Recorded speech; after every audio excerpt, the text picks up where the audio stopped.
An incredible, crazy game. It was. Sharks win and beat the Leafs and sweep the season series. There are some upset Leafs fans. We may have three of them on right now on Teal Town After Dark.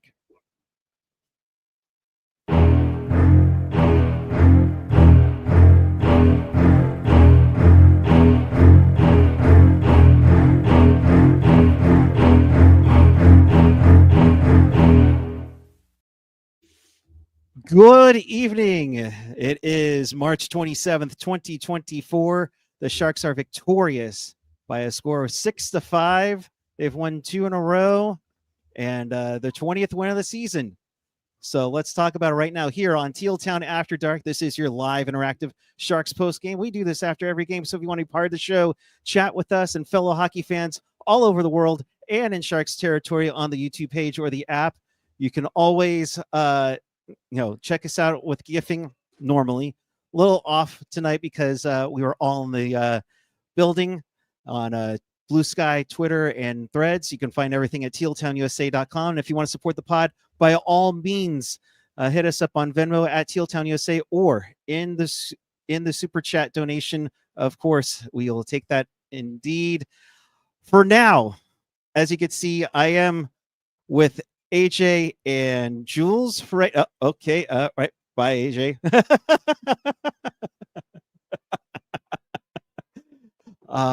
They're going to be on their best behavior. Data, you look splendid for 1:30 in the morning. How are you, my dear? It's been a crazy day. I woke up at 6:30. Yes. So I couldn't tell. You are fabulous. Thank you very much for doing this. I know how crazy this is. Let's take your initial thoughts on this one because this game was wild. We're going to have a tough time reviewing this, but I mean, it had everything on this night. Let's coast on by. Come on. We went into shootout. I was real scared because as some of you guys know, I had a little bit of a shootout curse in, first half of the season. I kept getting the shootouts and they kept losing. So I was having flashbacks a little bit, but they pulled through. Honestly, the Leafs are my Eastern Conference team, entirely thanks to some friends who are around. So I am totally fine with them getting a point to stay in the best playoff spot for them. Hopefully switch it up with a different first round opponent. We'll see. I mean, all's well that ends well. And some amazing shootout goals. Oh my God. We'll show those. We'll show those in a little bit because my goodness, I mean, geez. But you know what? Let's go on and talk about this game. I mean, you had Toffoli starting things off early, but I think before even the shootout got, this one from Colin Graff on the shorthanded. Why is it not? Why is it not working? Of course it's not working. But Colin Graff with the beautiful shorthanded goal to make it 2-1. It was a pretty goal. Oh sure, now it works once it gets going. Here, let's try this again. This one was so sweet, Data.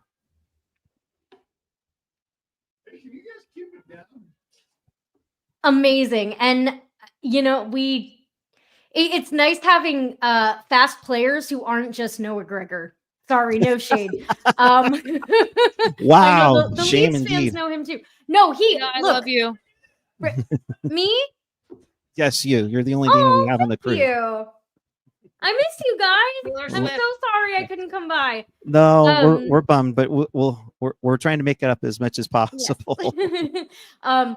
But yeah, that was great. You love to see it. So yeah, they work together so well. It's like everything clicked tonight. I'm so happy. And it's always nice to see. And like Kevin Lacey saying, Colin Graff's where are you? Colin Graff's evolution since the start of the season has been so fantastic to watch. It really has. You definitely seen so much good stuff. Vincent Alvarado in the chat. Is Colin Graff Greer's best FA Coupe? I think so. Yeah, I was gonna say, obviously, like, props to Graf. I'm not gonna be like, Mike Greer gets all the credit for Colin Graf's success on ice, but like the results have been resulting. Yes. You know, That's a good way to put it. The results have been resulting. I like that. Yeah. So 2-1 after one. Then Wenberg picks up his 100th goal this season to make it 3-1 Sharks. And then, of course, after a Carlson penalty, San Ramon, California's Austin Matthews, the only Leaf that's allowed to score here, makes it 3-2. And nice to see Austin getting back in the scoring, even if he's not on my fantasy team. But then, it was kind of if you're a goaltender. Oh God, Wool. Eki makes it 4-2, and you're feeling good. You're feeling all right. But then I think these two would be agreeing with both of us, my dear. Then the third period would happen. Oh gosh, again, flashbacks yeah. to maybe most games this season. When they put up that like blown leaderboard, like, yes, that's us. But you know what? The vibes were good tonight. And I think they got Wool a little nervous, kind of throughout the game, and used that to their advantage. Right. I mean, Toronto would use that to their advantage. I mean, they hung in there, and in the last couple of minutes, they tie it up. First, yes, Tavares. Sorry, I was thinking more about earlier in the game. Yeah, Wool held down the fort when I need to. I'm sorry, the brain is not braining. Oh, what are you, Canadian? You're saying sorry so many times. What are you talking about? I'm 1/4 Canadian. Yes. Fair. So Tavares pulls them within one, and then freaking William Nylander. Oh my gosh. So ties it up with about with 14 seconds left, his 42nd this season. Yeah, I got that. Jerry F, thank you for the super chat donation. They're keeping an eye on me just in case, So we love Puckguy. Oh please, no. I see a lot of Meyersons in here, and I'm loving it. I know, I invited the whole fam. Meyerson family, thank you. Appreciate it. You want to listen to Dana? Okay, fine. Well, I'll get out of here. Go ahead, Dana. That's all you.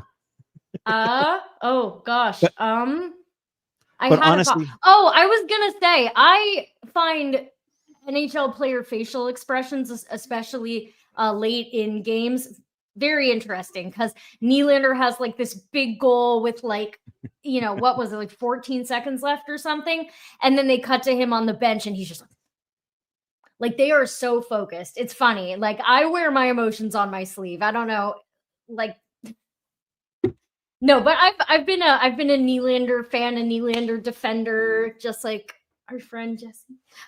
Oh yeah, I mean, if we were to ever have a Who Wore the Crown segment, that's a throwback. Oh my gosh, that's a very big throwback indeed. Sorry. Chase, is it Ryson? Do you know? And they're telling me to, Eric, can you be quiet, please? Okay, sorry. Back to you. I am not familiar with Chase. I apologize if I am and forgot. But always happy to have another member of my fan club. I will be sending you merch in the mail. Yeah. Oh my God, am I alone? No, you're here. I was trying to be quiet. I'm sorry.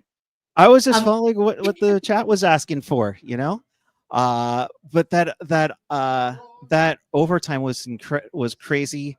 Oh my and everything. gosh. So edge of my seat.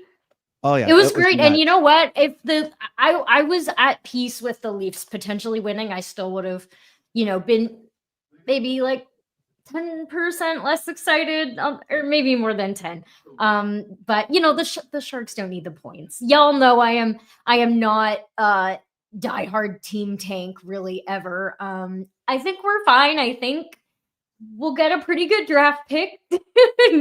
No one needs to worry about that. And so having those wins that these guys are going to be really excited about. And it's just been amazing this season to see how many fans of other fan bases are actually noticing the Sharks and saying oh my God, when my team was last place or whatever, if my team were ever last place, no way would they be the vibes being this good. But it's been great to see. Yeah, absolutely. Absolutely indeed. Then we get into the shootout, and sorry, I'm jumping back on here, but these moves, oh, that was dirty. That was freaking dirty. I mean, moves absolutely. I mean, that was super smooth. But then not to be outdone. I mean, freaking Macklin Celebrini is his shootout move. It was, come on, there we go. I mean, that was pretty. It was beauty. And then that little Pavelski, with that little stop. He did it a little earlier than Pavs ever did, but that was all too pretty. That would do it. Georgiev, despite a 30 for 35 performance, a win's a win. A win's a win. Doesn't matter. You get 2 points. Sharks in the win column. Leafs do pick up a point. So the world is not the world is not ending. We'll see about that. But the Sharks are in 2 wins in a row. They're at 49 points. We're going streaking, baby. They're going streaking. They do now have a game in hand on Chicago, which sits at 51. So if you're part of the Tankathon right now, that's what you got going on at the moment is Chicago at 51, Sharks at 49. So we'll see how it goes on there. So looking at the chat, let's just go through that. Hi, Amanda saying, hi, Puck Mom. Hi, Mom. I'm glad you guys are. Yeah. Vincent Alvarado, Dangle's a Sharks truther, so he'll be worked up about also accepting. Yes, indeed. Amanda, calm yourself. Shh. Not while we're on the air. Oh my gosh. Oh, we got him. All right. So, Dana, I'll let you wave, but I'm unfortunately going to let you go. Okay. Me? Yes, I'm just going to put you to the side because I'm going to put these guys on full blast. Okay. Okay. You're not kicking me off though, right? No, you could stay on. They won't hear you because I'm the only one that has it for you. Okay. So, what's up? How are you? So, can you deliver a message for me? Can I deliver a message? Yeah, I will deliver a message. Let me get these all situated here. What's up? I'm sorry, y'all don't understand. I have been a SDPN before they were SDPN. We're gonna get them all situated here. All right. But that's the biggest one here. All right, cool. No, we're not. What's up? What on earth? All right, we're getting situated. Jim, come here. Let's introduce you. Yeah, we are. I want to make sure you get some pub here. Jim Spiracco has always been our helpful out all the times that we've been able to broadcast from the tank. So we want to make sure we give him some love. He's been here since. I'll tag you right now. One, really? For over 30 years at the tank. So we're so excited and to answer Doblay's question. So who's going to do a welfare check on Steve Dangle? They should. Well, wait. Okay. What? Right there. We're going to do there. So there's that. So there. So we're getting that all set. But once these guys get settled, I will deliver your message. Folks, I'm sitting next to Steve Dangle right now. I don't know how to feel. I'm so jealous. This is the screamy yelly man. What's your okay, the was it Teal Town? Yeah, at Teal Town, USA. So we're gonna do that right now. And I'm about to on it. This is gonna be fun. It's not to stall, but we're making sure that these guys are all in the up and up because Dana, I know you've been a long time supporter. I know I've been a long time supporter of of Steve and Adam. I mean, we've had Adam on when Patrick Marleau decided to. That's right. Down here. Yes. So,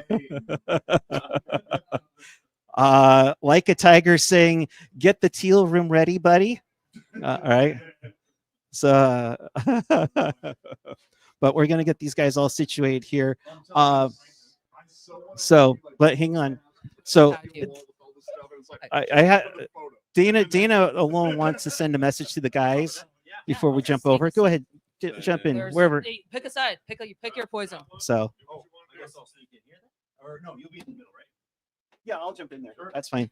But so, All right, I just tagged you guys in the. little crazy here, but all right. This is happening. So I'm gonna go solo to this guy. So Dana's here. She's in Syracuse. She can't. I can't. I can forward the message. What do you have for them? She's a massive fan since way back LFR and early on the SDP. What do you got for me, Dana?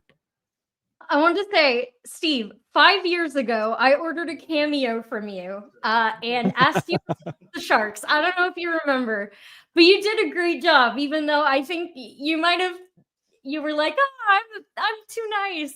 But you did a great job. And so yeah, let me know if you remember. So not, 5 years ago, it was 5 years ago, you did a cameo for her and she still has it to this day. I'm not alone, because my girlfriend also did one for me, but you guys have been in love with you guys for like years. She's bummed she can't be in she's in Syracuse right now, getting the education on, we'll say that for sure. Also go Crunch. And go Crunch. No, go Cuda. Stop it. Whoa. So Whoa. No, go Cuda. But That's enough about the Captain Crunch. Yeah. That's enough about that. Yeah. No, So, thank you. I'm gonna you can stay on here, okay? Okay. But I'm just gonna go full here, all right? But I'm not gonna right. take the headphones off here. So full screen, here we go. Pardon me with that. Everything's teal. That I find anything teal as much as possible, Including the future. yes. Oh, the future. So, okay. All right. Let's get this rolling. Oh, we need Jesse to squeeze in a little bit more. Sorry. Let me move because Yes, yeah. Jesse look totally. yeah, there's a reason for one. It's just to be the out four the of other. us. So yeah, we could There's try a that. reason I moved you to the edge, AJ. Keep going. So watch out. oh, thank God, I called you, Puckguy. We lost our mics when we switched everything around. So can you start all over again, guys? No. Well, No, okay. Toffoli's the next captain. Let's just start I think Toffoli is quite good. there. So the real question is, how does it feel to lose to the Sharks in the shootout twice? Oh my God. And we were at both games. We were at the game in Toronto too when it happened. I've been to 3 Toronto Maple Leafs games this season. 2 were against the Sharks. They lost both. The only one they won was not against the Sharks. It was against this crappy team called the New York Islanders. I think my son was there. Well, I know my son was there. I think that's the only reason the Leafs won, is he canceled out my bad energy. Yeah.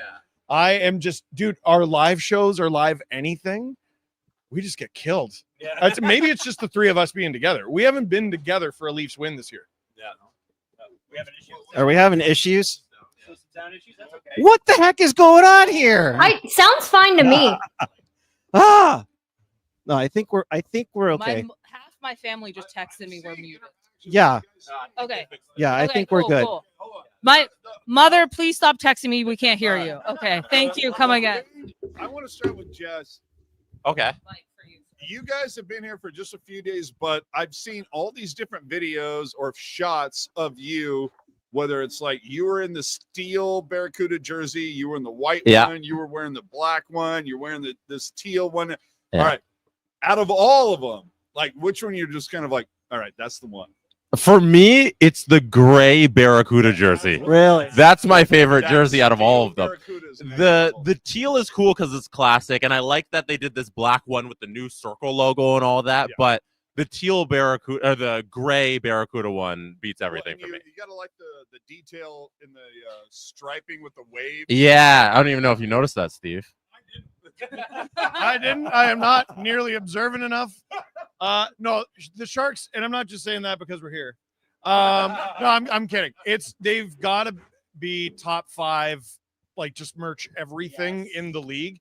Like we were walking around the shop where I bought a Zamboni for my child, which I thought was very fitting. No, not quite. Alrighty. Not quite. Will no, it but fit we're in your walking around, I'm garage? like, there's no misses, I've right? never Like seen them. there's even some like Leaf uniforms. I love the Leaf uniform, but there's a few where I'm like, how many people told you that was all right before it actually made it to shelves? The reverse retro from the COVID bubble. Oh, that was horrid. That thing's ugly, dude. Our Leafs reverse retro is terrible. The Sharks one with the California Golden Seals Sexy. motif. Oh, baby. It's Very good. Yeah, no, I think Go Seals. the thing about it is that there's something that, like, when I walked through the pro shop today, it was like not afraid to embrace the past a little bit.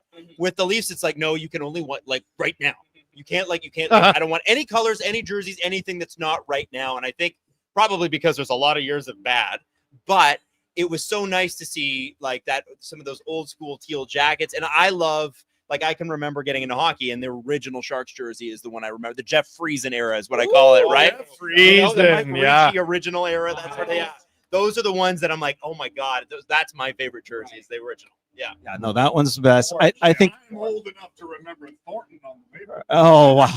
I thought you were gonna say. That felt like a fever dream. That was during the Oh, COVID man. bubble. A question I wanted to ask you guys. So Macklin Celebrini put on a show tonight with his shootout winner. Is he your guys' Calder pick? Because We've had this back and forth. She's kind of a Dustin Wolf. I'm saying if Calgary I'm makes the celebrating. playoffs, it's Dustin Wolf. Yeah. Because what are your guys' thoughts on the Calder race? It's really close.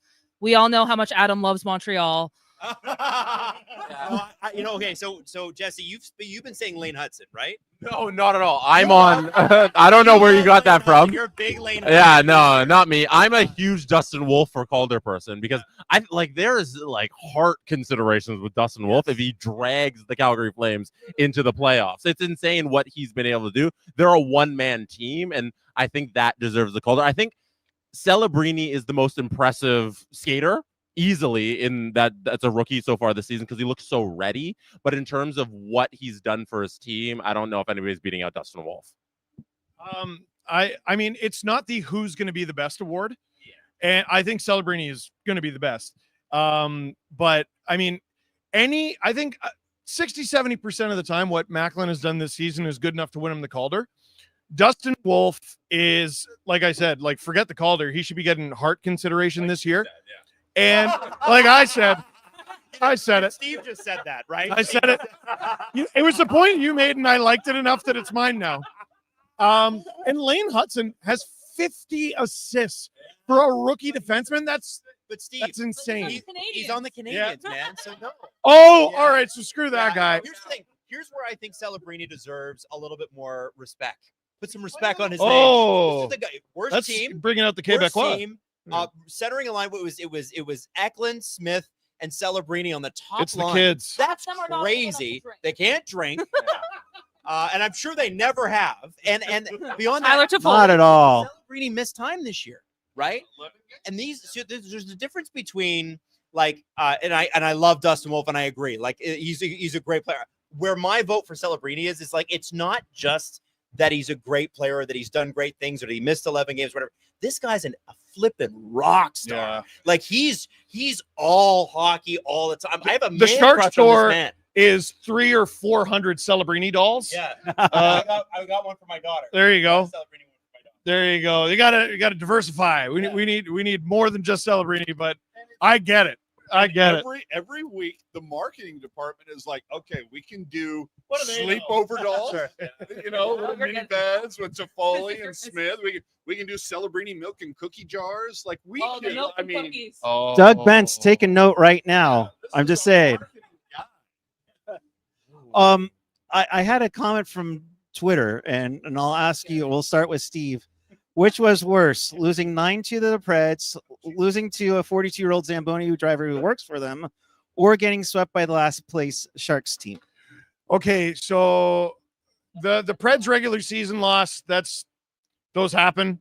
Getting swept by the last place team, believe it or not, that does happen to the Toronto Maple Leafs.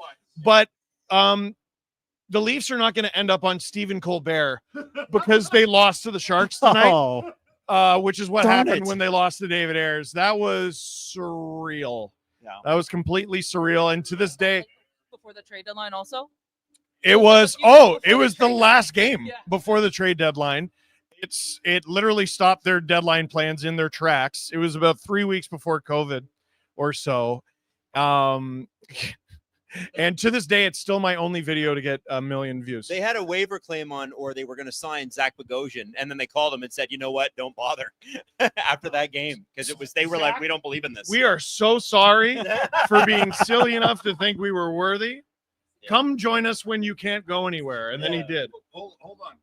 I want to ask the guys a question, but just because I've seen it going around like over the last 24 hours or so, this whole Mitch Marner to the Sharks. Yes. Wow. He looked right into you. So just, I mean, It would make a lot of sense for them to lock up a dude who's 27, I believe, right now, 27, 28, who can be in that next era of Sharks when all of these players that we listed with Macklin that are supposed to be good when they mature, like Mitch Marner, if he signs a 7-year deal with the Sharks, will still be around and will still be like in his prime and doing Mitch Marner stuff. So they have over $40 million in cap space this offseason.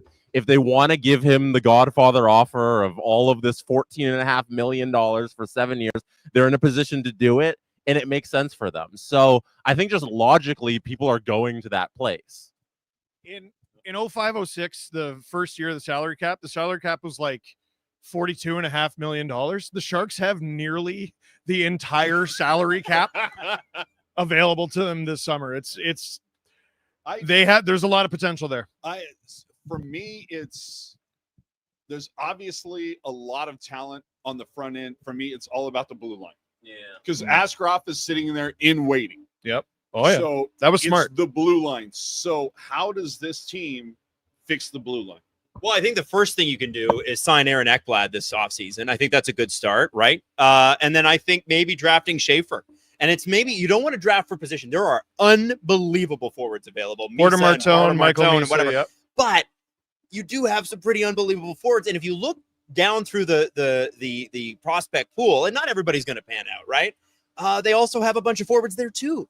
So to me, it's like, well, okay, Schaefer was great. And I think the reason he's not getting the acclaim that he probably should is it's the same thing that happened to Morgan Riley. Broke his collarbone, I think, at the World Juniors. Yeah. And so not playing as much. And No, it was like his leg. It was his like, knee or something. It was bad. It's bad. So and Burke's like, oh yeah, we would have taken him first. I'm like, you would have? Yeah, like no, he Schaefer, didn't play. Schaefer, how did we? Oh, Schaefer. Sorry, I thought you were talking about Riley. Schaefer was a goal. I was like, I was right. I remembered something. Yeah.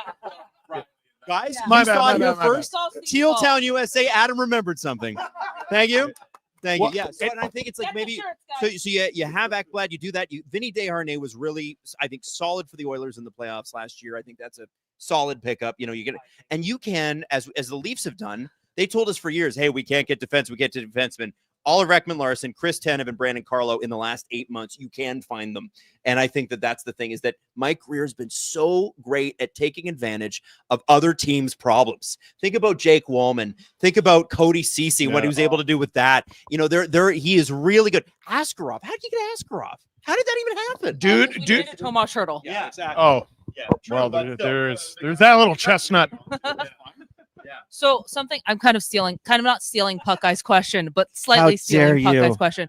Do you guys feel you were a defenseman short from your rebuild coming? Because you kind of surprised everyone in 26, 17, 18 making the playoffs. And this is, I'm going to give full Puckguy to credit. He kind of had this question, but do you feel like you were that defenseman short and that the Sharks could maybe avoid that with drafting a guy like Schaefer? Yeah. I mean, if you look Thanks, Adam. I appreciate it. They had Riley from the Burke era, right? Yeah. And then it was like Nikita Zaitsev, Jake Gardner, good things, but then Jake Gardner's like spinorama overtime, give the puck away. Like, you know, I think you need to have the Victor Hedman type of guy. And the Leafs have been a bad organization for opportunity for young players, I think. Like, obviously, they were unreal for a little pocket of time there. Why isn't Rasmus Sandin still a Leaf? That guy should be a Leaf. Because he and Keefe didn't get along, I think. Well, because we need you to be good now. We need you to be right now. Easton Cowan. And where's he? Is he on the Leafs? Is he helping them right now? Was he in there tonight? Was he in the shootout? He might be at the end of the season. They're Re- talking about oh, bumping him up once the season's The over. Knights are going to be playing into no. It's the same. It's the same. Says otherwise. Yeah, Sam Dickinson and Casper Haltman will say otherwise with that, but I don't think you trade Sandy for Cowan. Straight up. Right. Wait. Sorry. So the Capitals say, "Hey, we'll give you Rasmus Sandin for Easton Cowan." Yeah. Who says no? Who are you? Who are you saying no? I want Rasmus Sandin. You want Sandine back over Cowan? I actually agree with that. So why wouldn't you advocate for them doing something like that at the trade deadline? But it wasn't. Why would the Capitals trade Rasmus Sandin? They're No, first. I mean trading Cowan out for more help. Like I think you were on the opinion of hold on to these magic beans. No, I was until Tampa made a deal and broke me. Because You all thought this was a Sharks podcast. yeah. Oh, my bad. Well, I think Sharks fans are watching this going, man, those guys don't sound like they're having any fun. And like we're not right now, man. Like no one's talking about the future is blue. No one's saying the present is blue. The distant past, what they can't even say the past was blue. The past was black and white. Hey, Steve. And on the radio, that's about it. Hey, Steve. Fraser Minnan had a hat trick for the Providence Bruins. I just want you to know. Again? That. No, he had that before. Oh, I But thought you meant Gurbankin- tonight. No. Gurbankin also had a really fun quote with them. So, He not said- with the Flyers, my bad. He said, "Go Leafs, go!" And I hope the Lehigh Valley Flyers didn't yell at him for it. One final one in here before we let these guys go. We've seen it, whether it was on, I'm trying to remember if it was LeBron on The Athletic or where it was, but just the idea of like the NHL being the trailblazers to blow up no, we're not going to have 32 teams. We're going to have 34, 36, 40. Like they're going to blaze the trail ahead of football or baseball or basketball. Yeah. Where are you guys at? Whether it's okay, Arizona's just sitting there waiting for an owner to come in. You have Houston sitting there. Atlanta is obviously a repetitive joke. Yeah. I'll just jump in here and say I'm 100% for it. I think the NHL. How many teams? Well, I think you can get to 40, and I think you could probably talk about. I've Kerblill talked in. with Alan Walsh about this. The NBA has already talked about today. Adam Silver was talking about Europe and about a 16-team league there, and Alan's been on Agent Provocateur talking about Paris, Berlin, London. There's likely to be a European division at some point. And, I don't know how they sort that out, but, they figure things out. And I think at the end of the day, people worry about, delusion of talent. You're going to have a bunch of teams that are terrible, whatever. I don't think that's true. I think that what we saw, like there's a bunch of guys in Toronto who are kind of old and sad, who are journalists, and they're just angry about how their lives If you look at went. me, No, not you. You're not old yet. You're not Oh old my yet. I saw you. Yeah, I saw you. But there's these dusty journalists who are like, and a lot of the journalists in Toronto are amazing, but there's a couple of guys who are like, yeah, the NHL really hit its peak in 92, 93. It's like, oh, because the Leafs were good? No, it's and the reason they would say that, anytime you're like, you know what was great? The past. Yeah. You're cooked. yeah. Well, You're and they good, said just at retire. that time, well, after that, there wasn't enough talent, and you look around the league, and there are very few teams without like excellent, outstanding, wow players. And I think that will continue. I want to see a team in Mexico City. It was amazing tonight to see how many Austin Matthews supporters from this area were here. I think absolutely. I just think that's really, really cool. That's I guess my opinion on it. And the NHL needs to scale out to grab more fans, especially I think in the Latino community. I think that is a huge, huge area of growth for them. And I think they're going after it. Well, we can't pretend like, Nazem Kadri becoming a Leaf meant a lot to a lot of people. Yes. Yeah. And seeing him go hurt for more reasons than it was a bad trade. He meant a lot to a lot. What I was sitting there thinking during this game was all the people who said Toronto can't have a second team. I'm like, there's like a quarter of the building is Leaf fans here, 5.5 hour flight away. I very much think you could have a second team there. 40 teams or even more than that, I'm open to.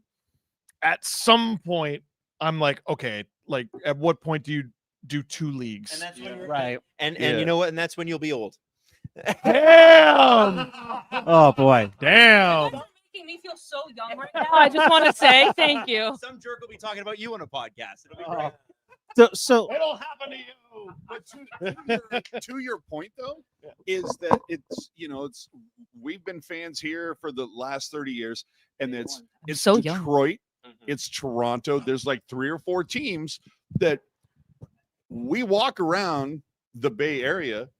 I never see anybody wearing a Red Wings jersey. All of a sudden, on that one day, they all show up here.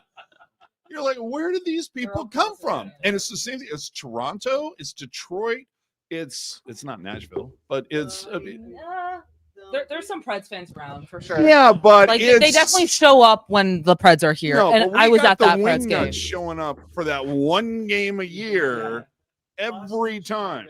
Hi guys, Chicago a little bit, yeah. go away. Part of that's California, though, right? Like you get a lot of transplants, a lot of people here working in tech, and the reason you have a lot of Ontarians is there's a huge tech like education sector in Waterloo, right? So you're going to get a lot of people down here from that. I heard a stat while I was here, and I don't know if it's totally true, but they said the most. No, so then say it on the internet. I'm going to Say it. Who cares? I'm going to make it true right now. You will find, like, outside of Canada, the most Canadians live in California. And I think that is probably true. I don't know. I don't know. Can we I was verify it? talking to somebody who's like, he's like in LA, he's like everybody is Canadian that's playing at the local hockey rink, and that's With cool. with the expansion thing, the NHL is in a unique position because they only have 26 U.S. markets. The NFL has 32. Right. The NBA has 29. MLB has 29 now because Yeah. then the Blue Jays. Yeah, You Blue know, Jays. so the NHL, they're different. They have to look at it differently. We want to get to that 30 U.S. market number, and the other leagues are already there. So their expansion should come to the NHL. It'll help the game grow, and I think it's positive for everybody involved. Players get more jobs, owners make more money, fans get more places to cheer for, and you get new fans. So I don't understand why anybody would be against expansion. Jesse, I think Gary Bettman is going to send you flowers for saying that. I think if he could fold all 7 of us, he would. Real quick before we hop off, though, I have 2 things. One, I think all of the Sharks fans want to know: is the Teal closet happening? The Teal room happening? That was the funniest idea because so that's a good idea too. That's probably the most cost effective. Jonathan Becker is riding so hard for the Teal room. And I'm like, I don't know how many rooms you think are in my home. There's not it's not a mansion. Infinite. It's not a mansion, and it's full of kids, and they're just gonna Who are the kids? Wait. Teal room could be the pool. It's Teal. Hey. I'm just saying. If you don't put chemicals in it, it's Teal. What kind of water are you swimming in? No, but then they said you could be a closeted Sharks fan and make the Teal room like the little room under the stairs that is just off of the blue room. I think it's a great idea. The only downside is I'm going to be bumping my head a lot. Yeah. Again, Oh yeah. It's not your head bumping, is it? on the camera, the hue on the camera just goes from blue to teal. And the second thing I want to say before wrapping up, Puckguy's also going to say this, but thank you guys for joining us. I don't know. No. You guys are like an inspiration to me to join the broadcasting as a female in sports. You guys inspired me to kind of get on here, and like I love Teal Town. Everyone knows it, but you guys were like my first podcast I followed in hockey. So props to you boys. I love you guys. It's an absolute pleasure being able to interview you all now. As a female in sports, you're welcome. Oh my gosh. Why? You're ruined the moment.